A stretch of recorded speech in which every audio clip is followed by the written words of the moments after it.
તરફ સુરત શહેરમાં ભર શિયાળે ચોમાસા જેવો માહોલ જામ્યો છે। પાલ વિસ્તારમાં વગર વરસાદે પાણી ભરાયા છે। સુરત મનપાની બેદરકારી સામે આવી છે। રહીશો પરેશાન થઈ રહ્યા છે। પાલ કેનાલ રોડ ઉપર પાણી ફરી વળ્યા છે। પાઇપલાઇનમાં ભંગાણના કારણે રસ્તા ઉપર પાણી ફરી વળ્યા છે। 2 દિવસથી આ જ સ્થિતિ છે। કોઈ એક્શન નથી લેવામાં આવ્યું। સ્થાનિકોની ફરિયાદ છતાં પણ મનપાનું તંત્ર હરકતમાં નથી આવ્યું। આ દ્રશ્યો સામે આવી રહ્યા છે। સુરત શહેરથી ભર શિયાળે અહીંયા ચોમાસા જેવો માહોલ છે। જે રીતે પાલ વિસ્તારમાં વગર વરસાદે પાણી ભરાયા છે, જેના કારણે વાહન ચાલકો રાહદારીઓને ખૂબ જ હાલાકી વેઠવી પડી। વડોદરાથી મોટા સમાચાર છે। નકલી અધિકારી તો ઝડપાયા છે, પરંતુ હવે નકલી ખેડૂત ઝડપાયા છે। ખોટા દસ્તાવેજ બનાવી બોગસ ખેડૂત બન્યો છે। વડોદરાના બોગસ ખેડૂતની પોલીસે ધરપકડ કરી લીધી છે। ભાજપના ધારાસભ્ય રજૂઆત કરતા ભાંડો ફૂટ્યો। ટ્રાન્સપોર્ટર ભંવરલાલ ગોડની ધરપકડ કરાઈ છે। જમીન સંપાદન અંગે બનાવટી પ્રમાણપત્ર બનાવ્યું હતું। ભાજપના એમએલએ ધર્મેન્દ્રસિંહ વાઘેલાએ કલેક્ટરને સમગ્ર મામલે રજૂઆત કરી। મામલતદારે ભંવરલાલ સામે ફરિયાદ નોંધાવી હતી। આજોડ ગામની સર્વે નંબર 117 વાળી જમીન અમદાવાદ વડોદરા એક્સપ્રેસ વે માટે સંપાદન થયેલ છે તેવી ખોટી હકીકત જણાવી હતી। ભંવરલાલ ગોડે જમીન સંપાદન અંગેનું ખોટું સહી સિક્કાવાળું બનાવટી પ્રમાણપત્ર રજૂ કર્યું હતું અને જે અંગે વાઘોડિયાના ભાજપના ધારાસભ્ય ધર્મેન્દ્રસિંહ વાઘેલાએ ભંવરલાલ ગોડ વિરુદ્ધ પુરાવા સાથે કલેક્ટરને રજૂઆત કરતા આખો ભાંડો ફૂટ્યો હતો। બોગસ ખેડૂત બનીને ખોટા દાખલા રજૂ કરવામાં આવેલ હતા, તો આ મામલતદારશ્રીનો રિપોર્ટ આધારે ફરિયાદ નોંધવામાં આવેલ છે અને ભંવરલાલ ગોર એમાં આરોપી તરીકે છે। હાલ એ કરજણ પોલીસની પૂછપરછ ચાલુ છે। વધુ પુરાવા મેળવીને અને જો પુરાવા સચોટ હશે તો આગળ ધરપકડ અને બીજી કાર્યવાહી કરવામાં આવશે। પાટણના રાધનપુરમાં ફાયરિંગ અને તોડફોડની ઘટનામાં પોલીસે 6 લોકો સામે ફરિયાદ નોંધાવી છે। પોલીસે ફરિયાદીના નિવેદનના આધારે આનંદ રબારી અને મિત ઉર્ફ ભોલો અને અન્ય 4 લોકો સામે ફરિયાદ નોંધાવી તપાસ હાથ ધરી છે।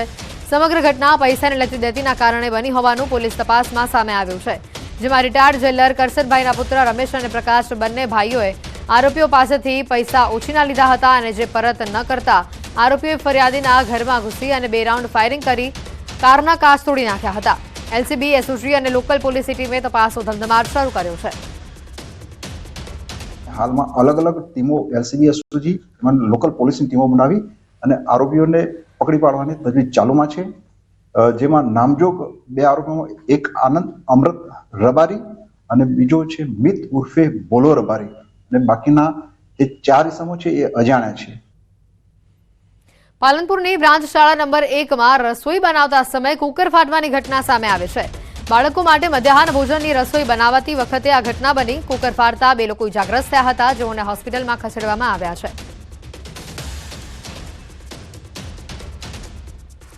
ઘટનાના દ્રશ્યો પણ સામે આવ્યા છે કે જ્યાં બાળકો માટે મધ્યાહન ભોજન બનાવવામાં આવી રહ્યું હતું અને તેવા સમયે અચાનક જ કુકર ફાટતા ત્યાં હાજર 2 લોકો ઇજાગ્રસ્ત થયા હતા, જે બંનેને તાત્કાલિક ધોરણે નજીકની હોસ્પિટલમાં સારવાર માટે ખસેડવામાં આવ્યા છે।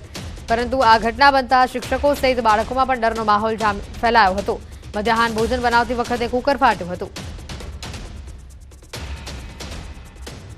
બીઝર ગ્રુપ પોન્ઝી સ્કીમ કૌભાંડમાં ભૂપેન્દ્ર ઝાલાની આગોતરા જામીન અરજી પર ગ્રામ્ય સેશન્સ કોર્ટમાં સુનાવણી શરૂ થઈ છે। આ સુનાવણીમાં ભૂપેન્દ્રસિંહ ઝાલાના વકીલની કોર્ટમાં રજૂઆત છે કે આ ગુનો જીપીઆઈડી મુજબ બનતો નથી। હાલમાં મારા અસેલના તમામ ખાતા સીઝ કરી દેવામાં આવ્યા છે। તે ખાતા સીઝ રહેશે તો કોઈને ચૂકવણી નહીં કરી શકે। જો કોઈને ચૂકવણી નહીં થાય તો લોકોની ફરિયાદ આવતી રહેશે। તેથી તે વ્યક્તિ બહાર રહેશે તો લોકોના પૈસા પણ ચૂકવી શકે છે। સરકારી વકીલે કહ્યું કે આ ગુનો જીપીઆઈડી બને છે। તેમની પાસેથી પૈસા ઉઘરાવવા માટેનું લાયસન્સ પણ નથી। સરકારી વકીલ પૈસા કયા કાયદા હેઠળ ઉઘરાવવામાં આવ્યા તે જાણવું જરૂરી છે। સરકારી વકીલે સમગ્ર મામલે આ ગુનો જીપીઆઈડીનો બને છે તેવી રજૂઆત કરી છે। હાલ આપણે જણાવી દઈએ મોટા સમાચાર એ છે કે સમગ્ર મામલે રજૂઆત કરવામાં આવી છે। વધુ સુનાવણી પણ હાથ ધરવામાં આવશે। વધુ માહિતી મેળવીશું। મૌલિક જોડાઈ ચૂક્યા છે ફોન લાઈન પર સંવાદદાતા મૌલિક, આ પોન્ઝી સ્કીમ કૌભાંડમાં ભૂપેન્દ્ર ઝાલાની આગોતરા જામીન અરજી પર ગ્રામ્ય સેશન્સ કોર્ટમાં સુનાવણી શરૂ થઈ છે। બંને પક્ષોની દલીલો સામે આવી રહી છે। વધુ અપડેટ શું? તેથી ત્યાં સુધી આગોતરા જામીનમાં 2 વખત મુદત પડી ચૂકી છે। ત્યારબાદ હાથ ધરવામાં આવ્યા છે। બંને પક્ષોના વકીલો તરફથી દલીલો કરવામાં આવી હતી। કહી શકાય તે પ્રમાણે સરકારી વકીલ દ્વારા દલીલ એવી કરવામાં આવી હતી કે આ જીપીઆઈડી એક્ટ હેઠળ તેમની પાસે કોઈ પણ પ્રકારના નાણાં હેરાફેરી કરવા માટેનું લાયસન્સ નથી। તેમ છતાં પણ તેઓ નાણાં જે છે તે કરતા હતા, પૈસા ઉઘરાવતા હતા અને આ પૈસા જે ઉઘરાવ્યા છે તે જાણવા માટે આરોપીની જરૂરિયાત હોવાથી તેમની કસ્ટડી જરૂરી છે, પરંતુ તેમ છતાં તે આગોતરા મૂક્યા છે. માટે આરોપી પક્ષના વકીલ તરફથી પણ એવી રજૂઆત કરવામાં આવી હતી કે અત્યાર સુધી વગર જે ધરપકડે તેના તમામ એકાઉન્ટ છે તે ફ્રીઝ કરી દેવામાં આવે છે. એકાઉન્ટ ફ્રીઝ કરવાની આગામી દિવસોની ફરિયાદીઓ જે છે તે ભોગ બનનાર બનશે અને ભોગ બનનારને ખાતે આ વિરુદ્ધ તેમની ભૂપેન્દ્ર ઝાલા વિરુદ્ધ ફરિયાદ પણ નોંધાવશે.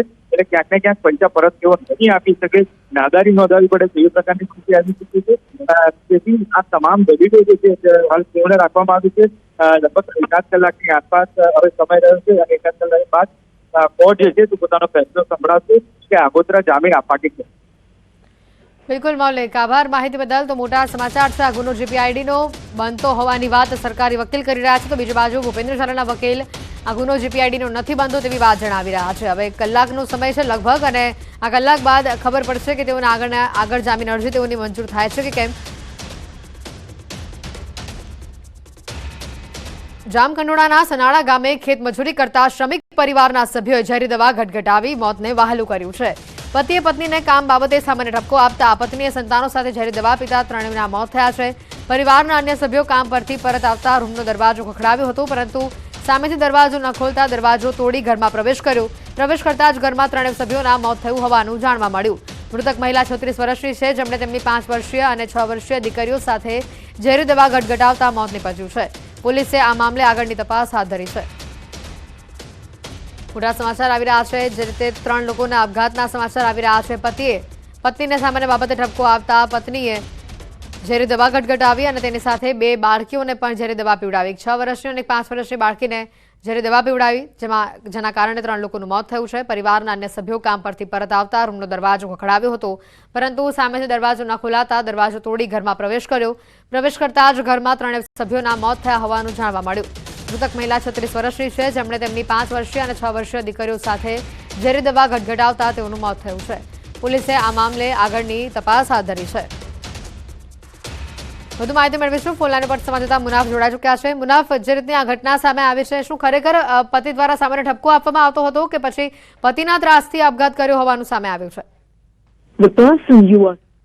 જે રીતે આ ઘટના સામે આવી છે, પતિ સાથે કામ બાબતે બોલાચાલી થઈ હતી અને આ બોલાચાલી આપઘાતમાં પરિણમી હોવાની ઘટના અહીંયા સામે આવી છે રાજકોટથી. પત્નીએ સંતાનો સાથે ઝેરી દવા ગટગટાવતા ત્રણેયનું મોત થયું છે. શ્રમિક પરિવારના 3 સભ્યોના મોતથી પરિવારમાં શોકનું મોજું ફરી વળ્યું છે.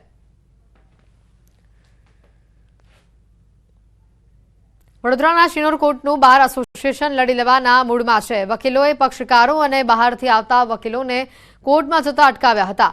કોર્ટ કાર્યવાહીથી દૂર રાખવા માટે પક્ષકારો અને બહારથી આવતા વકીલોને અટકાવ્યા હતા. નામદાર કોર્ટના ન્યાયાધીશની વકીલ મંડળ નારાજ છે. વકીલ મંડળ દ્વારા નામદાર ન્યાયાધીશ સામે પેન ડાઉનની જાહેરાત કરાઈ છે. વકીલો ઠરાવ કરીને ચોક્કસ મુદતની હડતાલ પર ઉતર્યા છે. શિનોર નામદાર કોર્ટના જજ સામે વડોદરા જિલ્લા જજ, હાઈકોર્ટ અને વિજિલન્સમાં લેખિત રજૂઆત કરવામાં આવી છે.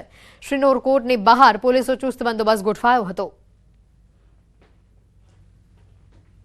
વારંવાર ધક્કા ખાવા છતાં કોઈક નિર્ણય લેવાતો નથી અને અમારા સિનિયર જજીસને ખોટા હેરાન કરવામાં આવે છે. કોઈ કાર્યવાહી થતી નથી કે નથી આ